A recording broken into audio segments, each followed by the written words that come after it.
누가복음 2장 1절에서 14절, 제가 가지고 있는 성경책 신약성경 89면 누가복음 2장 1절에서 14절,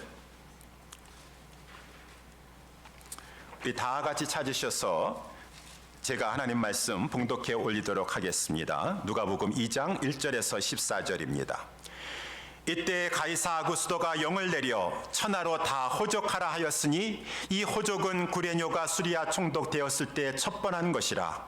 모든 사람이 호족하러 각각 고향으로 돌아가매 요셉도 다윗의 집 속속인 고로 갈릴리 나사렛 동네에서 유다를 향하여 베들레헴이라 하는 다윗의 동네로 그 정원한 마리아와 함께 호족하러 올라가니 마리아가 이미 잉태되었더라. 거기 있을 그때에 해산할 날이 차서 맏아들을 낳아 강보로 싸서 구유에 누였으니 이는 사관에 있을 곳이 없음이로라. 그 지경에 목자들이 밖에서 밤에 자기 양떼를 지키더니 주의 사자가 곁에 서고 주의 영광이 저희를 두루 비침에 크게 무서워하는지라. 천사가 이르되 무서워 말라. 보라, 내가 온 백성에게 비칠 큰 기쁨의 좋은 소식을 너희에게 전하노라. 오늘날 다윗의 동네에 너희를 위하여 구주가 나셨으니 곧 그리스도 주시니라. 너희가 가서 강보에 쌓여 구유에 누인 아기를 보리니 이것이 너희에게 표적이니라 하더니 호련히 허다한 천군이 그 천사와 함께 있어 하나님을 찬송하여 가로되 지극히 높은 곳에서는 하나님께 영광이요 땅에서는 기뻐하심을 입은 사람들 중에 평화로다 하니라. 아멘. 자, 오늘 본문의 말씀을 가지고 성탄에 나타난 하나님이라고 하는 제목으로 우리 말씀을 살펴보도록 하겠습니다. 오늘 본문의 말씀은 예수님의 탄생, 그것을 성탄이다 라고 이렇게 말하고 있지 않습니까? 이 성탄에 관한 기사인 것입니다. 기사라고 하는 것은 사실에 대한 이 내용을 말해주고 있는데, 이 실제로 일어났었던 역사적인 사실, 거기에 나타나고 있는, 사실에 나타나고 있는 그 하나님, 우리는 이러한 역사적인 사건이나 말씀을 보면서도 항상 하나님을 바라보기를 먼저 합니다. 이러한 사건 속에서의 하나님은 어떠한 하나님으로 계시되고 있는가? 자연을 통해서라도 우리는 하나님은 어떠한 하나님이신가 라고 하는 것을 발견하게 되니 자연 계시인 것이고, 이러한 성경 말씀을 통해서라도 다윗이나 요셉을 보는 것이 아니라 그 이전에 하나님을 바라보면서 이 특별 계시를 통해서 하나님을 알게 되는 것이고, 이 성탄이라고 하는 역사적인 사건을 통해서 나타나고 있는 그 하나님은 어떠한 하나님이십니까? 오늘 본문의 말씀을 통해서 우리 세 가지 점을 살펴보기를 원합니다. 첫 번째, 하나님은 약속을 반드시 이루시는 하나님이시다 라고 하는 것을 말씀해 주고 있어요. 우리 하나님 말씀을, 오늘 본문의 말씀을 같이 한번 우리 보면서 그 약속을 이루시는 하나님을 한번 발견해 보도록 하겠습니다. 1절에 보니까 이때에 라고 말씀해 주고 있어요. 여기 이때라고 하는 것은 그 앞절의 문구에 보니까 이 세례 요한이 이제 태어났을 그때에 아구스도라고 하는 로마 황제 가이사가 영을 내렸습니다.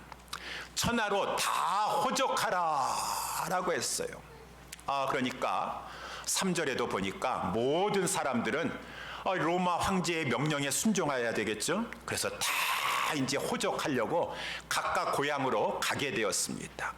그때 저 갈릴리 나사렛에 살고 있었던 이 요셉이라고 하는 자가, 그러한 자도 모든 사람이 다 이제 호족하려고 본족에 가는 거예요. 고향에 가는 것이요. 요셉은 마태복음이나 누가복음 앞에서도 말씀해 주고 있다시피 저는 다윗의 후손이에요. 후손의 사람인 것입니다. 그의 본족은 저 다윗에 태어났던 베들레헴이에요. 그래서 이제 요셉도 다윗의 집 속속인 고로 갈릴리 나사렛 동네에서 출발하여서 유다를 향하여서 베들레헴이라고 하는 다윗의 동네로 이제 가게 되었는데, 그는 이 정혼한 상태에 있었다. 그리고 그 정혼한 상대 그 여인은 바로 마리아라고 하는 여인이었었다. 이 정혼녀를 같이 데리고 이제 호적하러 베들레헴에 가게 되었어요. 그런데 오늘 5절에 보니까 마리아가 이미 잉태되었더라. 아니, 그 당시에 정혼한 상태에 서서는 이 남녀 간의 관계를 맺지 아니하는데 어찌 이 요셉이 결혼하기 전인 이 정혼 상태에서 그 아내 될 사람에게 이렇게 이 아기를 갖게 하였던가 라고 했었을 때 우리는 그 사실을 누가복음 1장에서도 말씀해 주고 있죠. 그것은 저들이 남녀 간의 관계를 통해서 아기를 가진 것이 아니라 성령의 역사로 말미암아 동정녀임에도 불구하고 하나님은 능치 못할 것이 없으시니 하나님께서 하나님의 아들을 마리아의 몸을 통해서 나게 하시려고 성령으로 잉태하게 하신 것이다 라고 이렇게 우리 말씀해 주고 있다라고 하는 것입니다. 그래서 이 마리아는 성령으로 잉태되었어요. 그래서 이제 이 산딸을 기다리는 것 가운데 이렇게 로마 황제의 명을 따라서 이렇게 이제 남편을 따라서 이제 베들레헴에 가게 되었다라고 하는 것입니다. 그래서 6절의 말씀에 보니까 그만 거기에 이르렀을 때에 그 베들레헴에 이르렀을 때에 해산할 날이 다 차게 되어서 그만 베들레헴에서 거기서 아기를 낳게 되었다라고 하는 것이 오늘 본문의 말씀의 전반부의 내용이라고 하는 것입니다. 이제 이것이 하나님께서는 이 성경의 역사적인 사건을 통해서 말씀해 주고 있는 것이요. 이 예수님은 베들레헴에서 다 태어나신 자다. 베들레헴에서 태어나신 자다. 아무 데서나 태어나시면 어떻겠어요? 뭐 베들레헴에서 태어나든 대한민국에서 태어나든 그냥 아무 데서나 태어나면 되지 않겠습니까? 그냥 구세주가 오시면 되지 않겠습니까? 라고 생각할지 모르겠는데 아니에요. 하나님은 구약에서 나실 자 메시아는 그리스도는 베들레헴에서 태어나실 것이다 라고 하나님께서 이미 오래전서부터 약속해 주셨어요. 다윗의 후손으로 오실 것이다. 그는 한국에서 태어날 자가 아니라 그는 베들레헴 유대 땅에서 태어나실 자인 것이니라 라고 이렇게 말씀해 주셔서 가장 대표적인 그러한 성경 구절이 구약 미가서 5장 2절에 보게 되면 베들레헴 에브라다야 너는 유다 족속 중에 작을지라도 이스라엘을 다스릴 자는 메시아라고 하는 것이요. 그리스도라고 하는 말입니다. 그 그리스도가 너 베들레헴에서 나올 것이니라. 그는 그의 근본은 상고의 태초이니라. 이 말은 그 영원하신 하나님 요한복음 1장 1절에도 태초에 이미 하나님은 계셨으니 그 하나님은 말씀이신데 그 하나님이 성부 하나님과 함께 모든 우주 만물을 창조하신 창조주이라. 이미 영원전서부터 상고 때서부터 계속 영원전서부터 계셨었고 이 우주 만물을 만드셨던 그 태초에도 천지 창조 때에도 계셨던 그 하나님이 이 땅에 오실 것인데 베들레헴에서 오실 것이니라 라고 말씀하시니 구주가 되시려면은 베들레헴에서 나셔야 돼요. 우리 한국에서 이단이라고 하는 자들은 아니다, 한국에서 하나님께서 구주를 나게 하셨다. 그런 말씀이 구약 성경에 어디 있어요? 구약 성경에 어디 있어요? 오실 자 구주는 베들레헴에서 나실 것이다. 그러는데 예수님께서 베들레헴에 나셨다라고 하는 것은 그가 하나님이 보내신 메시아이다라고 하는 것을 1차적으로 말씀해 주고 있다라고 하는 것이에요.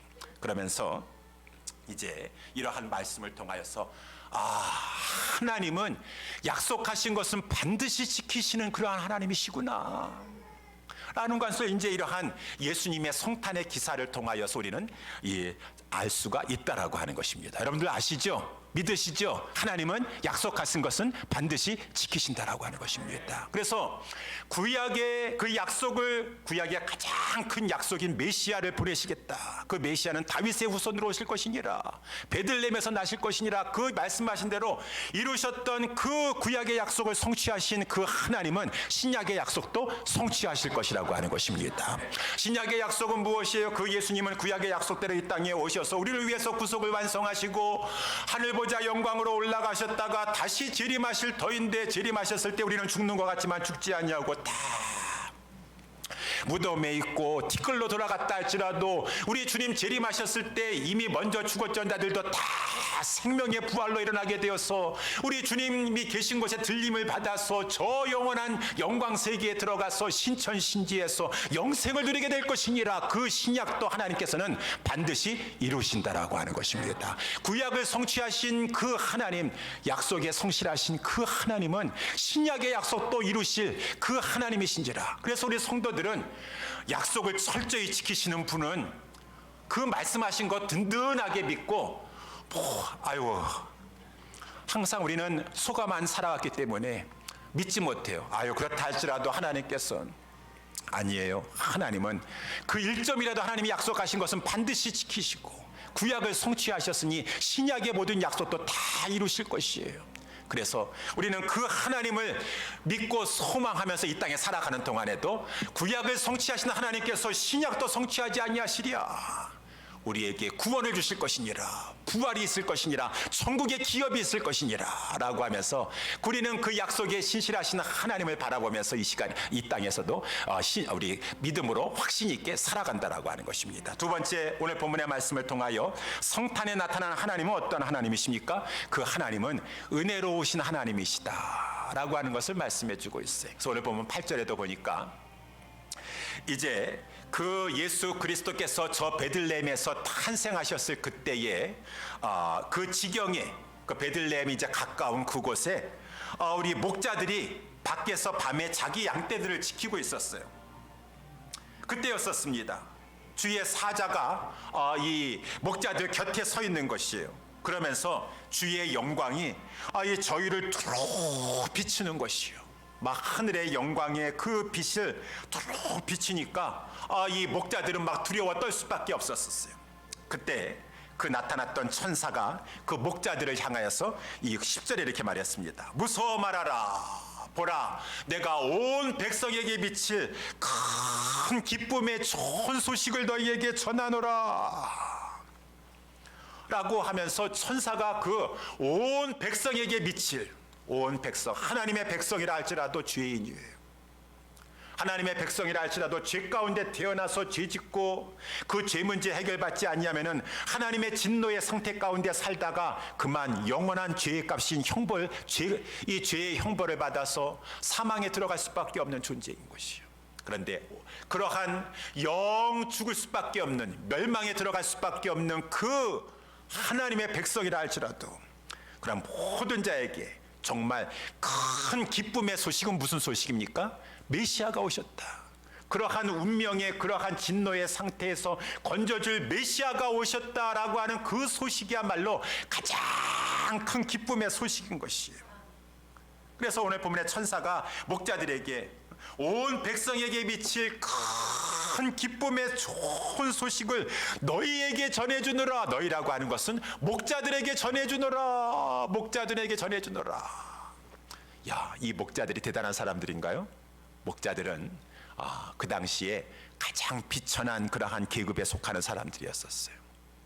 이 비천한 자들에게 우리 왜 하필이면은 얼마나 이 정말 역사상 가장 특종 중에 특종이요. 모든 사람들은 다 죄와 사망 가운데 영원한 멸망에 들어갈 수밖에 없는데 구원자가 구세주가 왔다라고 하는 이 기쁨의 큰 좋은 소식을 저 훌륭한 사람들, 뛰어난 사람들에게 주시지 아니하고 어떻게 저 비천한 사람들에게 이 큰 기쁨의 좋은 소식을 먼저 전해 주실 수가 있는가? 이제 이것이 그 하나님은 참으로 은혜의 하나님이시라. 은혜라고 하는 것은 받을 자격이 없는데, 자격이 있어가지고 저 좋은 것이 아니라 정말 나는 비천하고 약하고 부족하기만 하여서 받을 자격이 조금도 없는 그러한 자들인데, 보잘것없는 가치가 없는 존재인데, 그럼에도 불구하고 하나님께서 그들에게 호의를 베풀어 주시는 것이 은혜라고 하는 것이에요. 우리 하나님은 이러한 말씀을 통하여서 은혜의 하나님이시구나 라고 하는 것을 다시 한번 우리가 알게 된다라고 하는 것이죠. 여러분, 하나님은 은혜의 하나님이세요. 은혜의 하나님이세요. 그래서 우리 이 신약 성경에서도 우리 사도 바울이 고린도 교회 성도들에게 여러분, 하나님의 은혜의 하나님이지 아니셨으면은 세상 사람들과 똑같이 무슨 여러 가지 시험 전형을 보시면서 학벌 좋은 사람, 그래도 문벌 좋은 사람, 가진 건 많은 사람 골라 가지고 하나님께서 만약에 이렇게 선택하셨다고 한다면은 여기 있는 우리들 가운데 하나님 앞에 선택받을 사람들 별로 없을 것입니다. 그런데 고린도전서 1장 26절에 형제들아 너희를 부르심을 보라. 육체를 따라서 우리 가운데 지혜 있는 자가 많지 아니하고, 보니까 막 세상에 빛가번쩍하게 박사, 석사 학위 받아가지고 똑똑한 사람들 많이 있습니다. 근데 그런 사람들 하나님께서 저들을 부르지 아니하시고 어찌 우리 이렇게 많이 배우지 못했음에도 불구하고 하나님의 백성으로 하나님의 자녀가 되게 하셨는고. 우리 교회 성도들 보니까 그렇게 뭐 박사학위 가진 사람, 뭐 석사학위 가진 사람 많지 않도다. 지혜 있는 자가 많지 아니하며 능한 자가 많지 아니하며 가진 자가 많지 아니하며 문벌 좋은 자가 많지 아니하며. 물론 그들 자료도 몇 가운데 있어요. 문벌 좋은 사람도 몇 가지인데, 그렇지만은 하나님께서 문벌 좋은 사람, 그저 가진 거 많은 사람, 학식 많은 사람, 학벌 따지지 아니하고 문벌 따지지 아니하고, 하나님은 은혜의 하나님이시라. 자격이 없음에도 불구하고 하나님의 기뻐하신 뜻 가운데 우리를 불러주셨으니 이것이 은혜가 아니런가. 하나님은 은혜의 하나님이세요. 그러니 우리는 하나님 앞에 자랑할 것 아무것도 없고, 내가 잘나서 뭐 열심히 해서, 아니에요. 하나님, 나 같은 죄인입니다. 부족합니다. 자격 없습니다. 그런데도 불구하고 마치 저 비천한 목자들과 같이, 목자 중에서도 어떻게 하면 보니까 가장 힘들고 남들 잘 잠잘 시간에 잠자지 못하고 가가지고 그 밤중에 그저 자기 양떼를 지켜야 되는 그 천한 계급의 중에서도 천한 계급의 사람들에게 하나님께서 그 큰 기쁨의 좋은 소식을 전달해 주셨으니, 그 하나님은 어저께나 오늘이나 영원토록 은혜가 풍성하신 은혜의 하나님이신 줄 믿으시기 바랍니다. 하나님은 은혜의 하나님이세요. 그 큰 구원의 기쁜 소식이 무슨 소식입니까? 11절 말씀인 것이죠. 11절이 핵심 구절이라 할 수 있습니다. 오늘 다윗의 동네에 너희를 위하여, 누구를 위해서요? 너희와 같은 그러한 비천한 자들, 하나님의 백성들, 하나님의 기뻐하시는 자들을 위해서 구주가 나셨도다. 여기 구주가 나셨다라고 하는 그 헬라어 본문에 의하면은 이 말에는 관사가 없어요. 오직 구주는 한 분이신 줄 믿으시기 바랍니다. 이 사실을 아셔야 돼요. 아유, 구주가 보니까 대한민국에도 구주라고 하는 사람이 여러 명 있고, 전 세계에도 미국에도 구주라는 사람이 여러 명 있고, 하나님께서는 이 사람도 믿으면 구주가 되어서 구원받을 수 있고, 저 사람도 믿으면 구주가 받고, 그것은 다 인간적인 생각이에요. 구주는, 하나님이 정하신 구주는 한 분밖에 없어요. 그 구주는 곧 하나님께서 보내실 그리스도라고, 하나님께 보내심을 받아 기름 부음 받아서 구별되어서 그리스도. 근데 그 그리스도는 주신이라. 주라고 하는 것은 하나님을 말씀해 주고 있어요. 하나님께서 천사를 보내신 것도 아니고 믿음의 선진 가운데 한 명 대신 신분권으로 보내신 것이 아니라, 그 하나님이 보내신 그 그리스도는 주신이라. 하나님이시니라. 하나님의 아들이신 독생하신 하나님. 하나님은 성부 하나님, 성자 하나님, 성령 하나님밖에 없으신데, 그 성자 하나님, 그 하나님이신 성자 하나님을 하나님께서 보내셨느니라 라고 이렇게 말씀해 주고 있어요. 이것이 이제 우리 하나님은 이 은혜의 하나님, 그 구주를 보내시고 나서 그 구주를 보내셨다고 하는 큰 기쁨의 소식을 비천한 자에게 주시는 그 하나님이시라고 하는 것입니다. 그래서 우리는 이러한 하나님을 늘 생각하고, 하나님은 은혜의 하나님이십니다. 은혜의 하나님이십니다. 어떠한 상황 가운데서도 우리는 은혜의 하나님이 내 앞에 계시고 나는 그 하나님을 붙잡고 있기 때문에 소망이 있다라고 하는 것입니다. 사람들은 나를 버리고 나를 무시한다 할지라도, 하나님은 사람들은 내가 부족하다 그래요. 내가 여러 가지로 참으로 자격이 없다라고 말을 합니다. 그래서 다른 사람은 나를 인정해 주지 않고 무시한다 할지라도, 하나님은 부족하다 할지라도 오히려 하나님은 부족한 자에게 더 은혜를 베풀어 주시는 것이에요. 교만한 자를 찾지 아니하세요. 부족하다고 하고 가난한 그 심령을 가지고 있는 자를 만나 주시고 은혜를 베풀어 주시는 하나님이신 것을, 그러므로 말미암아 은혜의 하나님을 날마다 붙잡고 믿음 가운데 살아갈 수 있는 저와 우리 모두가 될 수 있게 되기를 주님의 이름으로 축원합니다. 마지막으로 세 번째, 우리 성탄 기사에 나타난 하나님은 어떠한 하나님이십니까? 하나님은 겸손하신 분이시다라고 하는 것이요. 그래서 이제 오늘 본문의 말씀에 12절에 보면, 12절에 천사가 이제 이 목자들에게 하는 말입니다. 너희는 가라라고 하는 것이요. 지금 그리스도 주께서 인간의 몸을 입고 이 땅에 구주로 태어나셨느니라. 너희는 가서 그 아기에게, 그 구주에게 가서 예배하고 그 찬송하면서 경배를 드리도록 하라. 너희들은 가라라고 이렇게 말씀하시요. 그래가지고 이제 이 목자들이 구주가 나셨다고, 하나님이시라고, 하나님이 이 땅에 인간을 입고 태어나셨다고. 그런데 베들레헴, 물론 베들레헴의 큰 이 동네는 아니지만은 그래도 어느 집에 계신지 알아야 될 거 아니겠어요? 그 아기 어느 아기인지 알아야 되지 않겠어요? 그런데 그 오늘 본문의 12절에 천사가 하는 말입니다. 아기가 베들레헴 지금 이 동네에 몇 명의 아기가 있는지 모르겠는데 그 아기 중에서도 구유에 누인 아기는 아마 다른 아기는 없을 것이에요.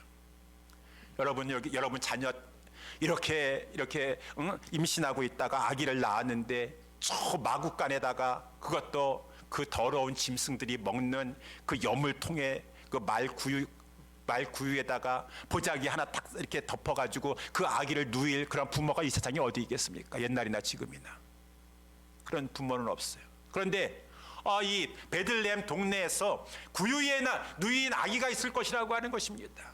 그것이 바로 그가 구주이신 것의 표적이니라, 그가 구주임을 나타내 주고 있는 사인이 되는 것이니라 라고 이렇게 말씀해 주고 있다라고 하는 것입니다. 이것이 참으로 이상하다 그 말인 것입니다.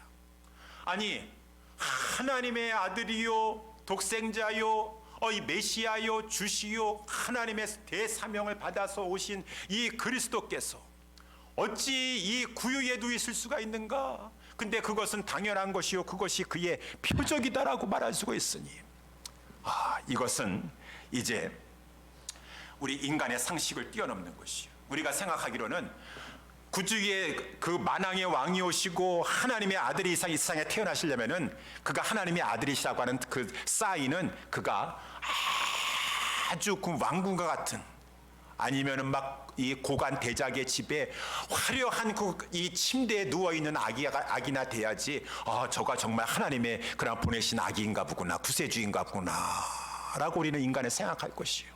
그런데 왕궁에서도 난 것도 아니고 고관 대작의 집에 지금 왕실의 침실에 누워 있는 아기도 아니고 어찌 구유에 누워 있는 아기가 그 메시아이고 그리스도고 죽으라고 하는 표적이 된다고 하는 말인가? 왜 그렇습니까, 여러분? 이제 이 말씀을 통하여서 우리 하나님께서는 구주는 이 세상에 오셨을 때 그저 여기 안락하려고 온 거 아니에요. 평안을 누리고 섬김받고 영광 누리려고 온 것이 아니라 구주께서 이 땅에 오신 것은, 인간의 육신에 오신 것은 왜 그렇게 오셨습니까? 바로 우리를 죄에서 구원하시려고 오신 것이다 라고 하는 것이에요. 그렇기 때문에 그는 구유에 누이셨다라고 하는 것이에요. 왜 그렇습니까? 여러분, 우리를 죄에서 건지시려고 한다 그러면 첫 번째는 그 주이신 하나님께서, 그 죄 없으신 하나님께서 먼저는 인간이 되셔야 돼요.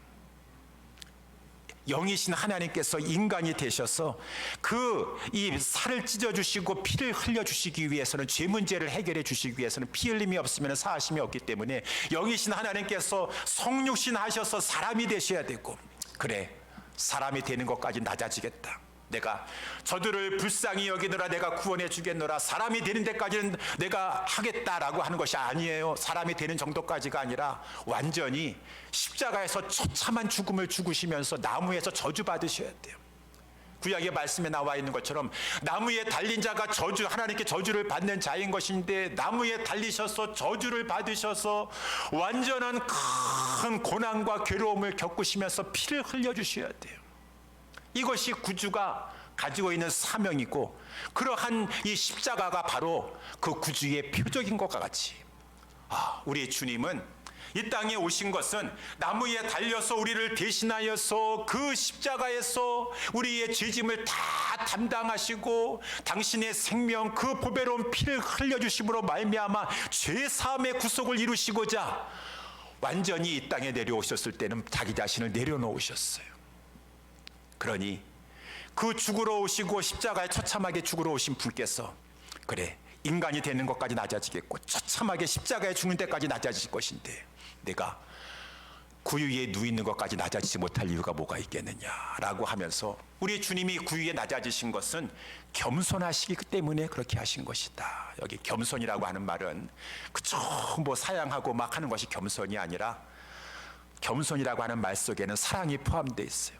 사랑하시기 때문에 아낌없이 자기 자신을 희생하려고 하는 것이 겸손이라고 하는 것입니다. 교만한 사람은 사랑하기도 힘들 뿐만 아니라 희생하는 마음이 없어요. 내가 이렇게 먼지 속에 들어가서 수고해야 됩니까? 저는 그렇게까지 남에게 희생하기 쉽지 않습니다. 그건 왜 그렇습니까? 내가 살아있기 때문에 그래요. 겸손하지 못하기 때문에 그래요. 근데 우리 주님은 겸손하셔요. 그래서 빌립보서 2장에서 말씀해 주시기를 우리 예수님께서 구유에나 누이시고 십자가에 죽으셨다고 해서 여러분 절대로 우리 예수님을 하찮은 존재로 오해하시면 절대로 안 돼요. 그는 근본 하나님의 본체십니다. 하나님이십니다. 여기 주시다고 말씀해 주셨어요. 그는 하나님과 동등되신 분이십니다. 저 여호와 증인이나 몰몬교에서는 아무리 그래도 그렇지 어떻게 성부 하나님과 성자 하나님이 동등하십니까? 아니에요. 성부 하나님과 성자 하나님은 다 같은 하나님이시로서 그 영광과 존귀와 모든 것이 동등하세요. 그런데 또 불구하고 우리 성자 하나님이신 그리스도께서는 성부 하나님과 동등된 영광을 가지고 있음에도 불구하고 그 영광을 내려놓으시고 하늘 영광을 뒤로 한 채로 우리 인간이 되셨다. 이 땅에 내려오셨다. 겸손하신 분이세요. 겸손한. 그는 근본 하나님의 본체시나 하나님과 동등됨을 취할 것으로 여기지 아니하시고 내가 저들을 사랑하여서 내가 저들을 위해서 희생하기를 원하니라고 하는 그 겸손한 마음을 품으시고 자기를 비우셨습니다. 자기를 비우셨다라고 하는 것이죠. 그래서 자기를 비우셨는데 어떻게 하셨냐? 내가 종의 형체를 가져야 되겠다. 종의 형체라고 하는 것은 그저 그냥 일반적인 무익한 종이 하나이구나라고 생각하시면 안 돼요. 여기 종의 형체라고 하는 것은 특별히 이사야서에서 말씀해주고 있는 여호와의 종, 특별히 이사야 그 말씀 중에서도 53장에 보니까 고난받는 여호와의 그 종이 되시겠다라고 하는 것이요. 하나님께서 이사야 선지자를 통해서 이미 말씀하셨어요. 앞으로 오실 그 여호와의 종이 있을 것이다. 그 종은 고난의 종일 것이다. 어떠한 고난을 받을 것인가? 그 종은 완전히 멸시를 받을 것이다. 사람에게 실어 버림받을 것이니라.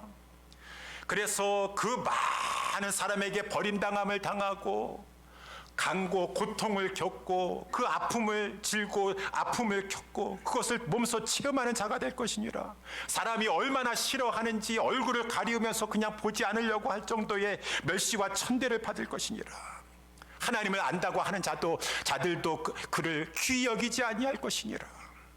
그리고 그는 실제로 그 질고를 지고 그 모든 당신의 백성의 슬픔을 담당하시는데 그 주변에 있는 많은 경건한 자라 할지라도 아이고 저가 무슨 죄를 범했기 때문에 저렇게 징벌을 받아서 하나님에게 맞으며 고난을 당하는구나 라고 하는 그러한 오해와 천대와 멸시, 그러한 것을 받을 것이니라. 우리 주님이 이 모든 이사야서 53장에 나와 있는 그 말할 수 없는 그 고난받는 종의 형체를 취하기로 자기 자신을 비우셨어요. 겸손하지 않으면 자기 자신 비울 수 없습니다. 겸손하지 않으면 자기가 살아있으면 비울 수가 없어요. 그래서 우리 주님께서는 겸손하셔서 그 모든 것을 당하시고자 내가 인간이 되어서 그 이사야 53장에 나와 있는 것을 내가 당하리라. 그러므로 말미암아 내가 찔림을 당하리라. 내가 상함을 당하리라. 내가 찔림을 당함으로 상함을 당함으로 말미암아 내 백성 하나님의 백성이 그 죄사함을 받고 그 허물을 용서함을 받게 된다면 내가 아낌없이 그 찔림과 상함을 받을 것이고 내가 징계를 다 받아서 하나님과 원수되어 영원한 멸망의 진노에 들어갈 그 사람들이 하나님의 백성들이 하나님과 화목하게 된다면 내가 얼마든지 하나님의 진노의 잔을 다 받으리라. 내가 그 무시무시한 채찍을 다 받음으로 말미암아 저들이 영원히 죽어야 될 그 죄백에서 나은 바 된다 그러면은 내가 그 무시무시한 채찍도 다 감수하리라. 우리 주님은 하늘에서 이 땅에 인간이 되셨을 때 마음을 완전히 비우셨어요. 철저히 비우셨어요. 그래서 이 땅에 내려오셨을 때에도 그 성경 예언하신 대로 곤욕을 당하여도 그 입을 열지 아니하셨습니다. 나 정말 힘들어서 못하겠습니다. 내가 이렇게까지 해야 되겠습니까? 나 너무 무시하지 마세요. 저는 이런 오해 받고서는 더 이상 어떻게 할 수가 없습니다. 사람들이 저를 무시하고요, 멸시하고, 내가 그러한 멸시받고 내가 이러한 일을 해야 되겠습니까? 그건 아직까지 내가 살아있기 때문에 그래요. 내가 살아있어가지고. 그 곤욕을 당하고 괴로울 때에도 그 입을 열지 아니하였으며 그 곤욕과 멸시와 천대와 조롱 가운데서도 마치 도수장으로 끌려가는 어린 양과 털 깎는 자 앞에 잠잠한 어린 양과 같이 겸손하셔야 돼요. 입을 열지 않으셔야 돼요. 그래서 완전히 그 자신을 속건 제물로 속죄 제물로 하나님 앞에 드리기까지 하여서 하나님 다 이루었다 여호와의 뜻을 성취하실 때까지, 이사야서 53장의 말씀을 보니까 그렇게 그는 겸손한 자가 되어야 되는 것이다. 겸손한 자가 될 것이다. 우리 예수님은 자기를 완전히 비우셔서 십자가에서 겸손하셨어요. 우리가 다 아시다시피 멸시와 조롱과 천대와 그 양옆에 있는 강도까지 밑에 있는 사람들은 머리를 막 흔들면서 조롱하고 막 사람들 비웃고 막 그러는 가운데서도 벌거벗김을 당하고 수치와 조롱을 당하고, 만일 주님께서 그 자리에서 아버지여 더 이상은 못 참겠습니다, 꼭 이렇게만 해야 되겠습니까? 내가 저 죄인들을 위해서, 저렇게 악독한 죄인들을 위해서 내가 왜 희생해야 되겠습니까? 저는 절대로 못합니다, 더 이상은 못합니다라고 만약에 십자가를 박자고 하늘로 올라가셨다고 한다 그러면은 그 유일하신 구세주는 우리를 위해서 구속을 이루지 못하고 우리는 영원한 멸망 가운데 그만 다 들어가게 될 것이라고 하는 것입니다. 그런데 우리 주님이 완전히 자기를 비우셨기 때문에 그 말 구육간이라 할지라도 여물통이라 할지라도 우리 주님은 거기에 들어가셨고, 우리 주님이 능력이 없으셨어요? 아니에요. 아까도 말씀한 것처럼 저 가이사 아구스도 할지라도 배후에서 역사하셔서 얼마든지 다 움직이실 수 있는 분이십니다. 사관에 무슨 누울 사관에 방 하나가 없겠어요? 하나님께서 얼마든지 마련하실 수가 있으신 분이신데요. 그리고 우리 주님은 얼마든지 하나님의 아들로서 그 모든 것을 예비하실 수가 있으신 분이신데, 그런데 그분은 우리를 진정으로 사랑하시고 희생하고자 하는 겸손하신 분이셨기 때문에 우리 주님은 구유에 누이실 수가 있었고 십자가에까지 죽기까지 복종하시면서 순종하실 수가 있으셨도다라고 하는 것이요. 여러분, 그러므로 말미암아 우리 주님의 겸손함이 우리에게 있어서는 말할 수 없는 하나님의 큰 은혜인 것이요. 이 말 구유에 누이신 그 아기를 우리가 바라보면서 하나님은 어떤 하나님이십니까? 우리를 사랑하셔서 아낌없이 희생을 마다하지 않고 그 어떠한 희생이라도 감수하시려고 하시는 겸손하신 하나님이십니다.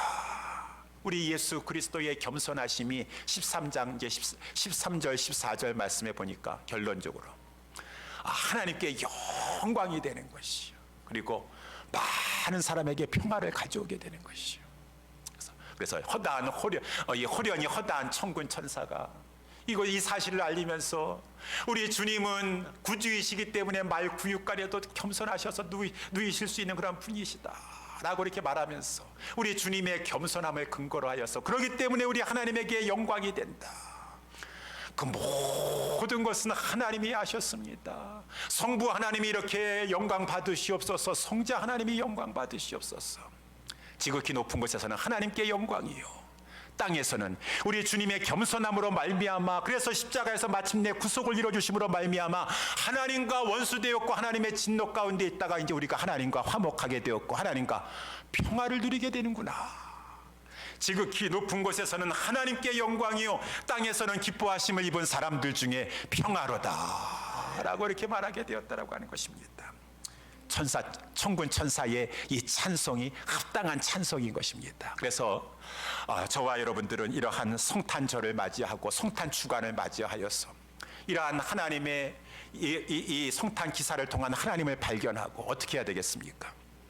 우리는 다시 한번 감사합니다. 하나님, 주님의 그 은혜 앞에 감사합니다. 우리는 찬송과 영광을 올려드려야 될 것이고, 특별히 하나님의 그 약속의 신실하심을 우리가 생각하면서 우리는 또한 하나님께서 이루어 주실 그 약속을 기대해야 될 것이고, 은혜로우신 하나님 생각하면서 감사가 넘쳐야 될 것이고, 겸손하신 하나님 생각하면서 우리도 겸손하기를 배워야 될 것입니다.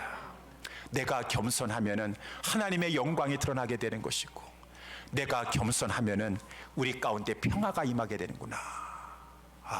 내가 겸손치 못하면 하나님의 영광을 가리게 되는 것이고, 내가 명색이 내가 어떠한 사람인 줄 알고 이러한 오해나 받고 천대나 받고 내가 이런 일이나 하고 앉아 있으랴 나는 못한다라고 한다 그러면은 공동체의 주변 사람들에게 평화를 주는 것이 아니라 위기를 주는 것일진데 우리 주님의 하나님의 겸손을 배워야 되겠구나라는 것을 깨닫게 되는 것이고, 그 다음에 오늘 본문의 말씀에 보니까 이렇게 이 천사가 목자들에게 말하였어.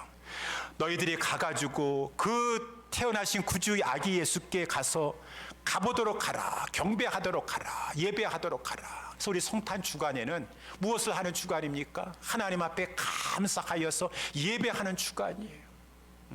천사가 이 목자들에게 구원의 기쁜 소식을 들려주었으니 구주께 가가지고 예배드리도록 하라 라고 하여 것을 가서 예배드리고, 특별히 오늘 본문의 말씀은 아니니까 거기에 말씀에 보니까 16절 17절에 보니까 빨리 가서 마리아와 요셉과 구유에 유두인 아기를 찾아서 보고 천사가 자기들에게 이 아기에 대한 것을 고하였더니 듣는 자가 다 목자의 말하는 일을 기이 여겼더라 라고 이렇게 말해주고 있어요.